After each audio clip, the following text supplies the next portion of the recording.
পড়ালেখা করে যে গাড়ি ঘুরাই চড়ে সে। হ তাইলে ঢাকা শহরের বাস ড্রাইভার আর কন্ট্রাক্টররা তো মাস্টার্স পাস আর রিকশালার তো বিসিএস ক্যাডার। পড়ালেখা বলে বাস্তব জীবনে কামে লাগে। হালাই ক্লাস 1 এর তেল ক্লাস 15 সবগুলা বই তামা তামা করে খুঁজাও কোথাও পাইলাম না যে হাউ টু পটামো এ গার্লফ্রেন্ড। তোমরা তো কও যে না হিদ্রোর গার্লফ্রেন্ড নাকি থাকবো কেমতে হাড়াজির মতো লেখাপড়া করছি।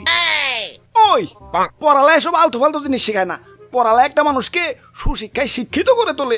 এমন শিক্ষাই পাইছি যে 10-15 বছর ধরে পড়ালেখা করে আই লাভ ইউ আর আই মিস ইউ সারা ইংলিশ কইতে গেলে দাঁতে কয় আমারে কি বাংবার খারাইছো নাকি। অথচ প্রতি ক্লাসেই কিন্তু 2টা করে ইংরেজি বই, ইংরেজি পয়লা পত্র আর ইংরেজি দ্বিতীয় পত্র। ঠিক মতো পড়ালেখা করলে ইংরেজি ঠিকই কইতে পারতা। ঠিক মতো পড়ি নাই তাইলে এতদিন তোমার নানি আইসা আমারে পাস ডেট হয়ে গেছে। ভাই ভাই আমি কিন্তু খুব চালু চালু ইংলিশ কইতে পারি। দেহি কৌছে English English English English English English English English